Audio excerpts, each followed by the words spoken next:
if you're still there. Thanks a lot, Sofie. I think we are all still there. I'm just checking if there are questions.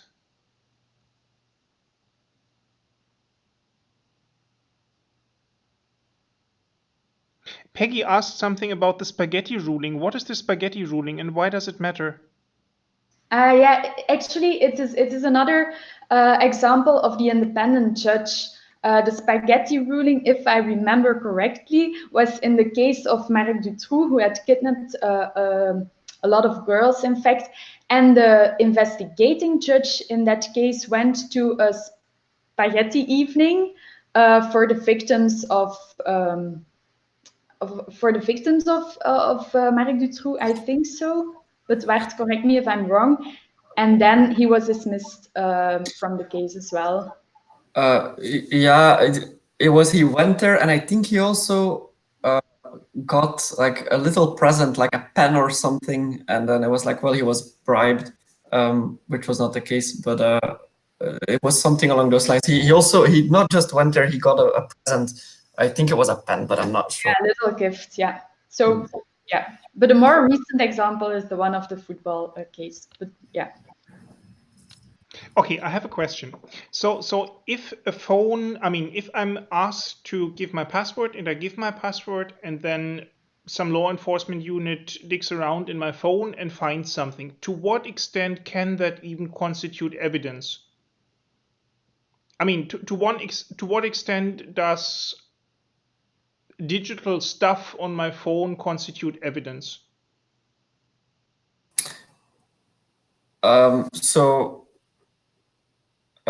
Thing is, well, so Sofie, feel free to add to this if you want to, obviously. So within Belgian criminal procedure, there are no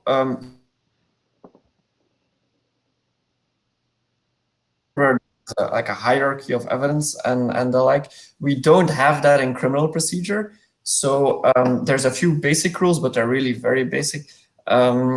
But in general, anything goes as long as it's able to convince the judge. So it's up to the judge to attach value to these messages and to see how much value he wants to attach to it.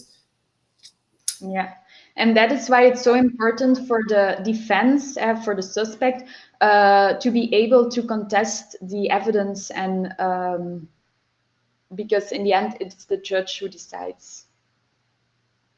And what would happen, for example, if I have a phone where I give the main password, the main PIN to law enforcement if requested, but everything potentially interesting on that phone is hidden by another layer of encryption?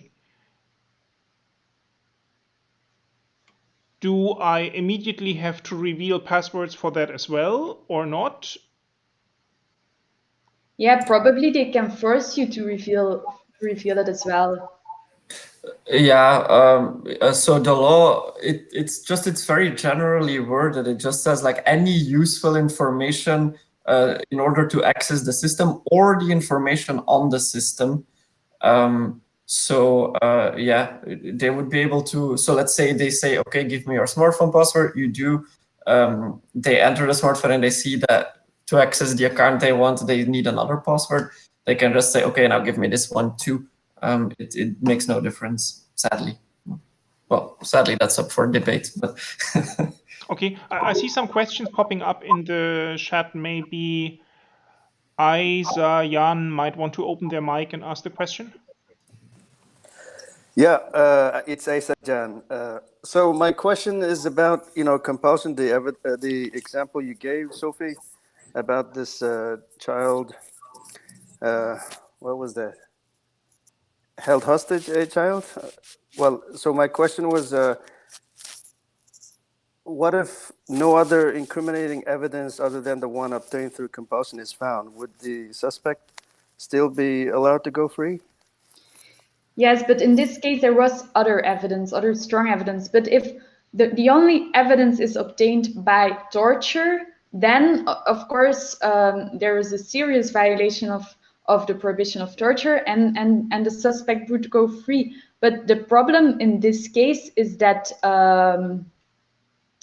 the Court of Cassation and the Constitutional Court don't consider forced decryption as a form of forbidden compulsion.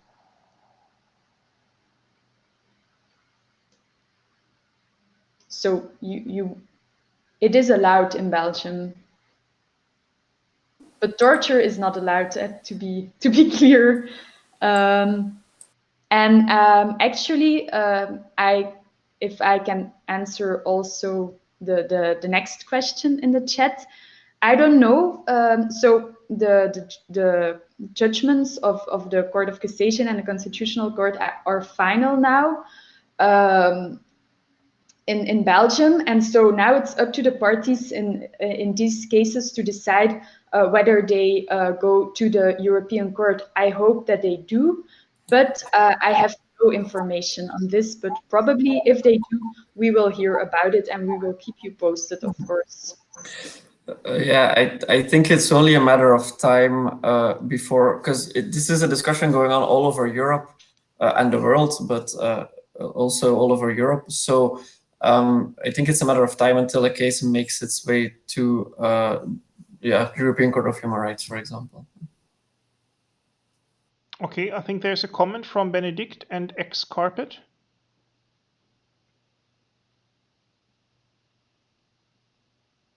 Yeah, if you could explain us what deniable encryption is, that would be very nice. Yes, and so that relates actually to the second question on the slide, right? Where the question is it possible to keep parts hidden from law enforcement authorities when providing your password? So yeah, plausible deniability is basically just a term that expresses that being able to lie convincingly. Okay, and so there are tools that allow you, for example, to modify the contents of your computer, for example, in such a way that you can simply say there is no information on this computer, and law enforcement will not be able to prove you wrong and to say, well, there is information, but you just don't give us access to it. And that's plausible deniability. So, for example, you can fill your entire hard disk with random data, and then the useful data that you also want to store there is encrypted, which essentially looks like random stuff if you don't know what's the encryption key. And then it's impossible for law enforcement to distinguish between what is actually random and what is meaningful data in an encrypted form. That's one thing. Then the next level is that you can have this done. For example, you could have 2 different operating systems on your computer. And when you boot up your computer and you enter password A, your normal stuff boots with all your secrets in it. But if you enter password B, then just a freshly installed computer boots that has no data on it. So simply by choosing, like, if you normally want to work, you just choose password A. But if law enforcement forces you to show what files you have in your machine, you just enter password B. And they will see a naked computer that has no information on it, and they will never know that there is a second password that would have revealed all your secrets. So there's a whole sort of tricks. But that only works for a relatively shallow search, right? I mean, that hidden partition or that hidden hard drive must be somewhere in the computer that contains all the exciting stuff. Yeah, but it's encrypted. And the entire hard drive is first of all initialized with random data. And then you install your Linux or whatever, but it's all encrypted, very low level encrypted. Okay, but I know what the size of that hard drive is. And if in one view I only see half of the hard drive, then police obviously knows that something is missing that is not shown right now. Yes, but that operating system may pretend that the hard drive is actually, that there's more space. Right, so if you have a 200, if you have two 200 gigabyte partitions on a 500 gigabyte hard disk, the vanilla Windows running in the one partition could perfectly pretend to be sitting on a 500 gigabyte hard disk.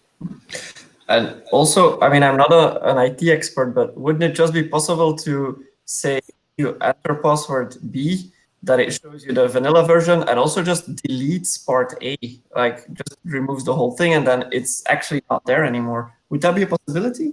Yeah, of course. You could just say you could even say there's a password C and the whole thing explodes. That, of course, that's perfectly possible. Yeah. But so the point is just to plausibly argue that you don't have. Yeah, because it's very difficult to say to police forces, I don't want to give you my password. So it's much easier to give them your password, but not to reveal what they actually want to have. Yeah, but this, what you have been explaining, is really proves us really that what the Court of Cassation says is nonsense, because they say providing your password cannot lead to unreliable evidence. But if what you are saying is true, then it can. So actually, yeah, this means that the judges of the Court of Cassation really, don't understand what the consequences are of their case law. Yes. So there's, for example, there's one tool that's called TrueCrypt. It's quite popular for people who want to do this kind of stuff.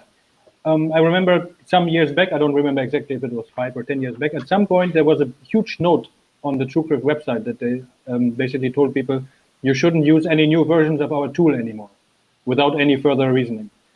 And so, of course, the suspicion was that they had kind of been forced by whoever to insert some code into their product that would actually make the whole thing insecure. Like law enforcement could add some code that basically undoes all this security, right? But it's unclear what exactly happened. But it's just clear that at some point they said, look, you shouldn't use any newer versions of our tool anymore. Nobody knows why. I don't know exactly what's the current status, but I see that Güneş posted in the chat the definition of plausible deniability from the TrueCrypt website. And that says, Güneş, do you want to read it out yourself?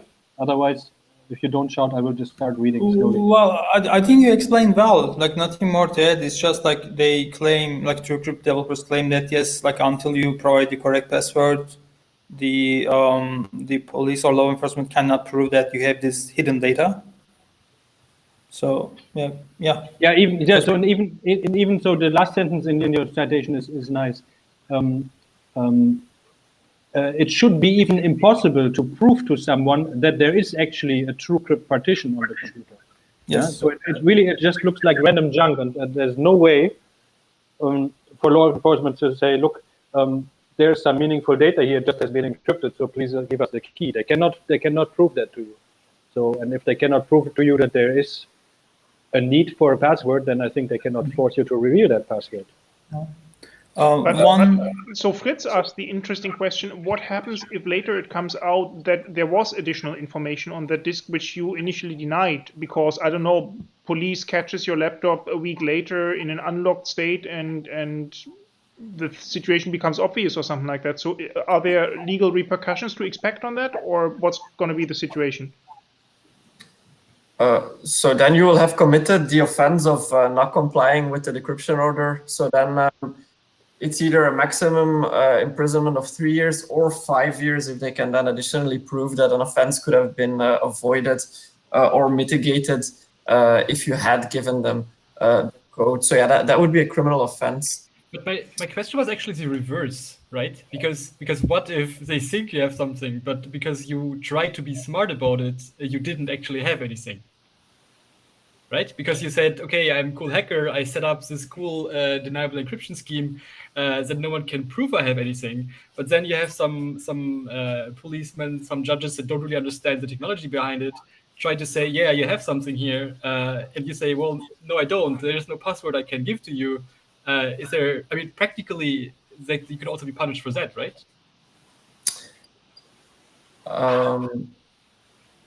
Well, I mean, if you then just give them the right password and they see that there's nothing there, then no password. That's the problem, right? There is no password. Just a block of random data, and you try to be smart about it by saying, okay, technically there could be something, but it's just a large chunk, and then maybe you have this password, but there's just a text file that says, like fill in secret data here or something. But the police doesn't believe you that this is the only thing. but you trying to be this cool hacker basically messed up by shooting yourself in the leg. So basically this is constructed, right? But like as it is now, can deniable encryption not also practically like shoot yourself in the leg? Yeah, probably, I guess. Well, in the worst case, you just reveal your password and then you give up your information, right? But otherwise, you just say, look, there's nothing. And they cannot prove to you that there is something, right?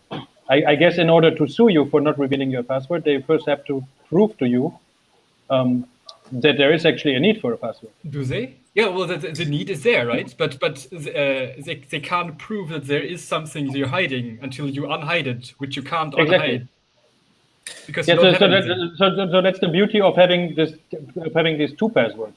Yeah. Right? So you avoid this conflict and just tell them, yes, of course, I will fully cooperate with you. Thank you very much. Here's my password B. Look, there's my computer. There's nothing here.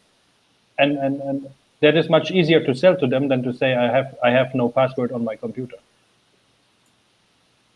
Yeah, but I mean, at some point they will catch up to this and say, "Well, now give us a second password." So I'm wondering if I don't think so. Technology-wise, I agree that it's a cool system, but I'm just like wondering whether in practice we'll reach a point where this doesn't help us anymore because we have to also give the second password or prove that there is none, which is difficult. But no, it would be the opposite. I think they would have to prove to you that there is one. I think So, Peggy's You're innocent until guilty. So I think Peggy's comment is very relevant here. So they probably have to find evidence in an alternative way, and if that's not feasible, then you're probably off the hook. Yeah, Bart and Sofie will be able to confirm this. They are the criminal law experts, but this is the basic rule in criminal procedural law. If they cannot provide evidence against you, you can't be punished. Right, it's innocent until proven guilty. But we are talking about communications here, right? So there are multiple parties in a communication scheme, and even if I use all kinds of fancy encryption on my phone to protect myself, they might find one of my communication partners who's using different security approaches, and that might reveal that there has been communication that is not visible on my phone. Maybe that gives them evidence to say that I'm not giving them the right access to my devices. Yes, or they just hack it in the end anyway. So like this, the decryption order is basically a time and money saving scheme. So, and if they really, well, I mean, you guys know more about this than I do, but I guess there's not that many encryptions they really can't break if they really apply themselves. So if they really want to, they could just force their way in anyway, I guess. There is one. Sorry, there is one like an anecdote that may be relevant. So Silk Road mastermind Dead Pirate Roberts, when FBI went after him, they took utmost care to catch him when his laptop was open. That was when it was unencrypted. So they busted him in a library and caught him before he could close his laptop, so that his laptop was unencrypted. So I just sent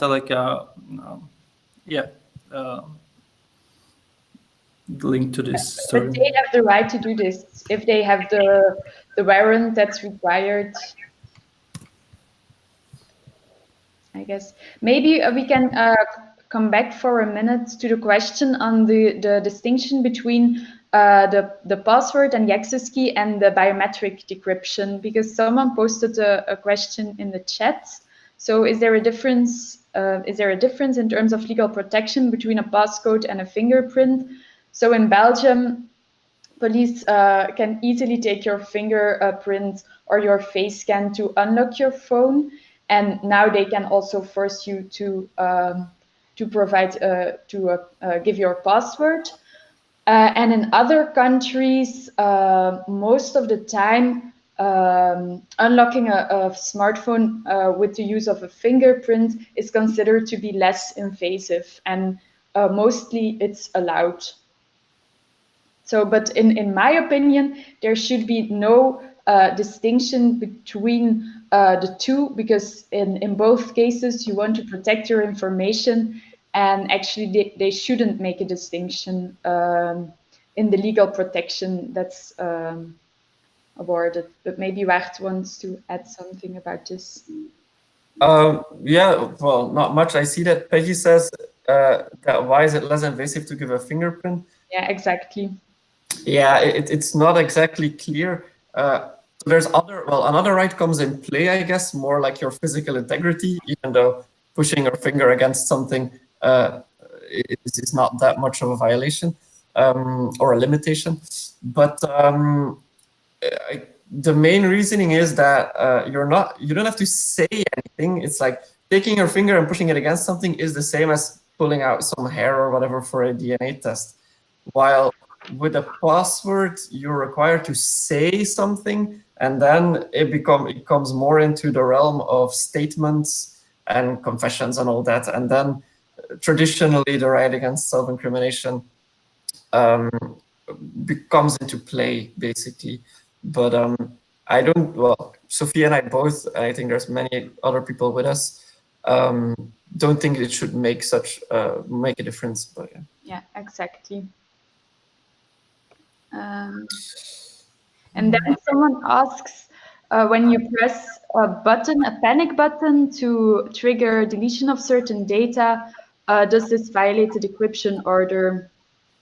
Yes, because you, in that case, if the police asks you to give your password and you trigger this panic button and part of the evidence is deleted, then I think you could be punished as well on the grounds of Article 88 quater that Wart has been discussing earlier.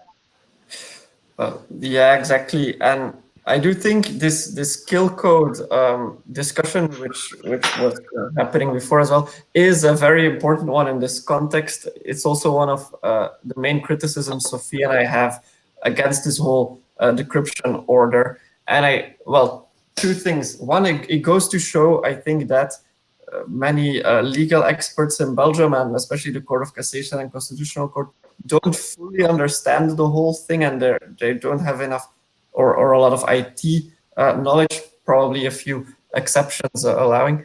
And then secondly, it is an argument which can mainly be leveled against either very very well organized criminals and people who have technical expertise, who have the means to do things like this. So it is an argument or a discussion that is relevant for a part of the cases in which a decryption order will be or compelled decryption will be an issue. But obviously, small-time criminals will often not have the means or didn't even think about doing something like that, obviously.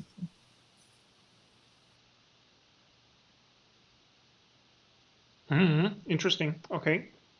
There is so a lot of people report that police regularly, even for administrative arrests, asks people in Belgium whether they possess smartphones. I do not know anyone who ever answered yes to that question, but you have any idea what this could be about? I don't understand. So the police asks you whether you have a smartphone. Yeah. And then in the course of an administrative arrest, not in the course of a criminal investigation. But I don't think they have the power to search your smartphone in the context of an administrative arrest. No, unless you give permission, obviously. But without permission, they don't have the power to search it.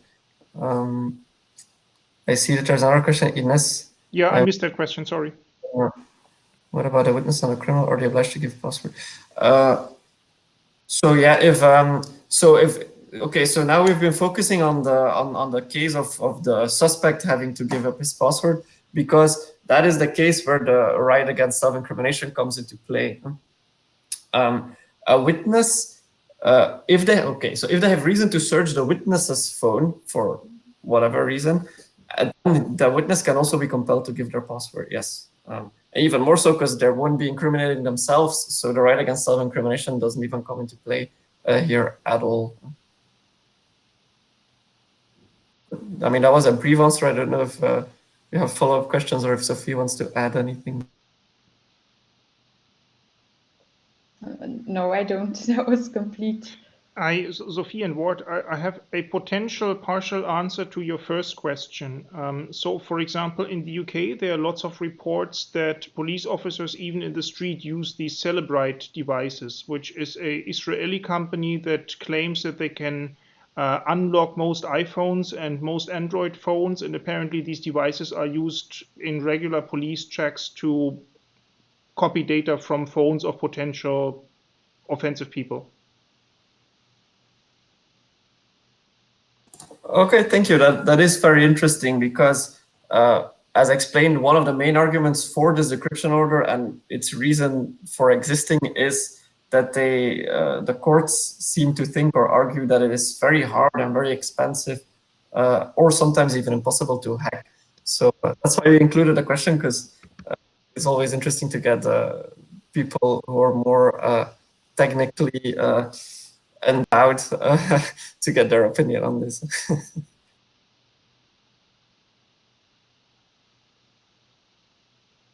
But I'm afraid that suppose that the Court of Human Rights decides one day that it is that the privilege against self-incrimination is violated by such a forced decryption order, then I think law enforcement authorities will even invest more time and effort in these hacking operations, and that's why we included our question on would you feel safer or less safe if they would no longer be allowed to hack our systems, or if they would even hack our systems more if they are not allowed anymore to ask us our passwords, because that is probably an inevitable consequence of if this case law would ever be saying one day that forced decryption is no longer allowed.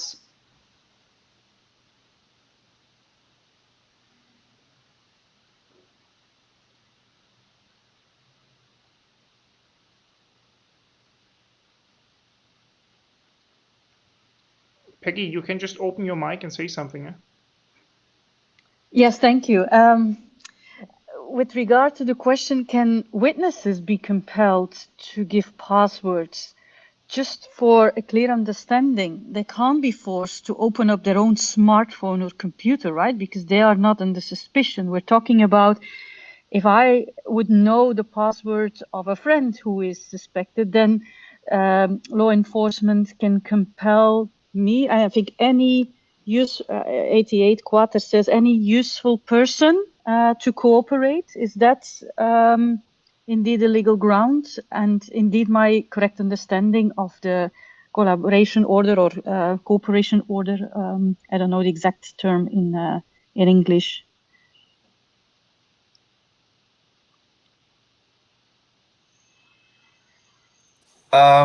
So for the witness, for example, if the police have grounds to search the witness's phone, I don't know, because because the witness filmed the offense, for example, and they have grounds to search the phone, then the decryption order can be imposed upon the witness, and then if the witness refuses to decrypt the phone, then they will have also committed the offense of 88 Quater, and they're also they could be convicted to the sentence in that article. Yeah.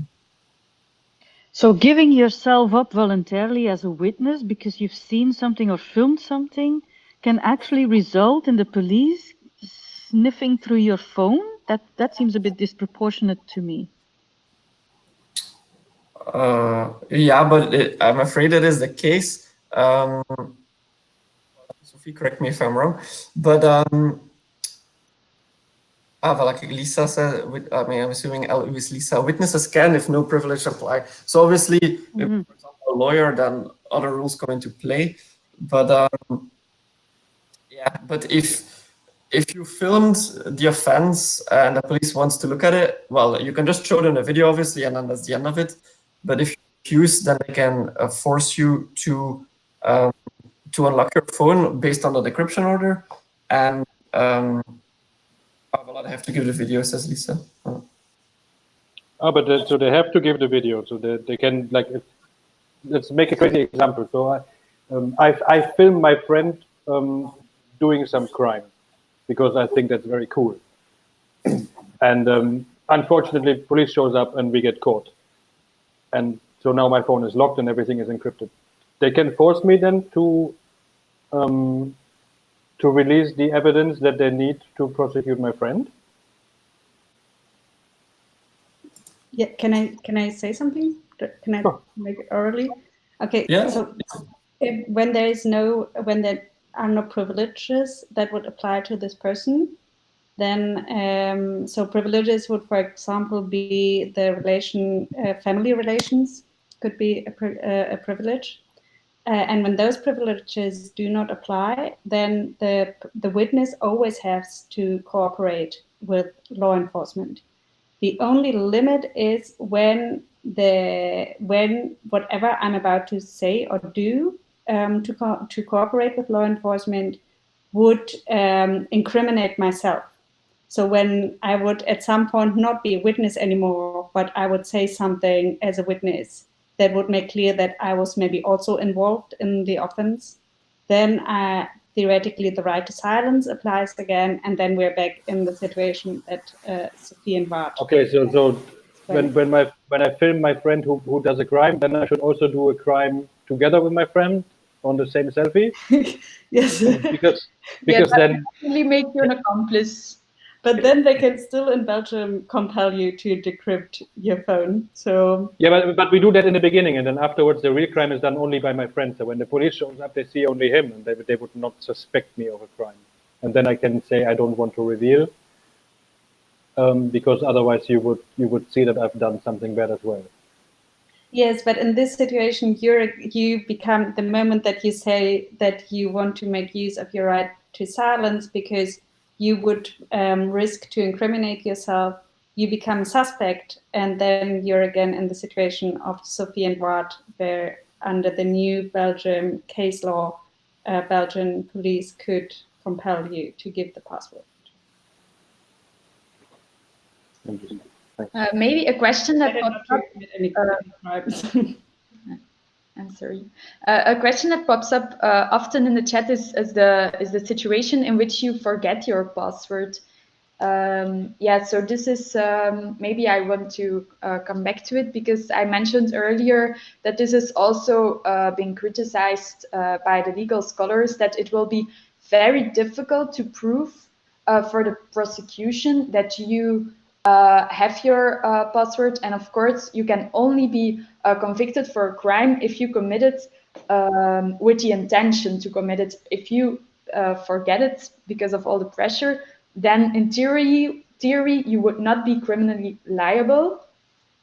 And this is why I ask myself the question, can they use presumptions? For instance, can they, when they prove that a smartphone is your smartphone, can they presume that you know the password or not? Well, we have to wait how case law will answer these questions, I guess.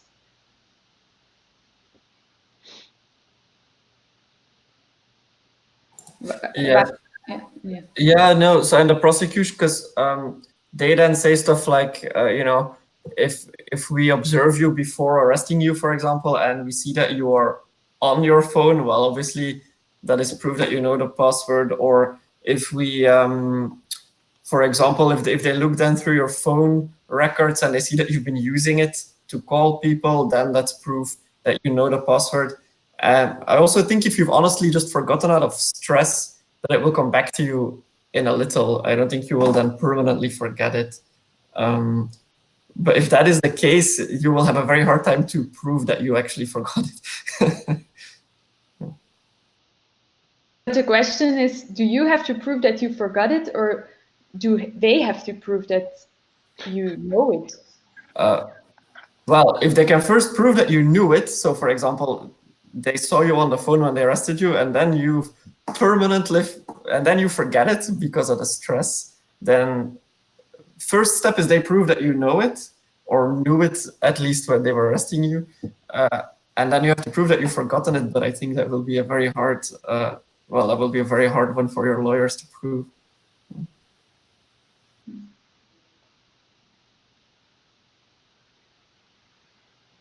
Okay. Are there still open questions that people want to ask, or are we roughly through? I mean, normally this is an hour. Now we are an hour and a bit. Fritz, just open your mic and say it. Yeah, so I didn't want to interrupt anything. I just realized that maybe the definition of hacking needs some more thoughts, because I felt like sometimes you think hacking is always very expensive. And in general, yes, it's difficult, or it might be expensive to develop a hack.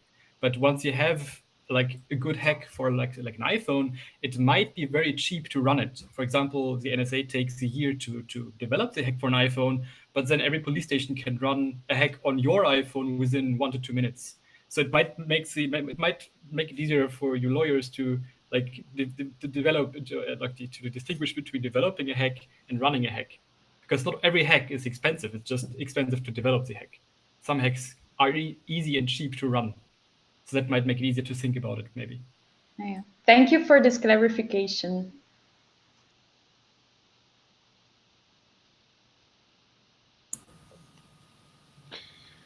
Okay, everyone.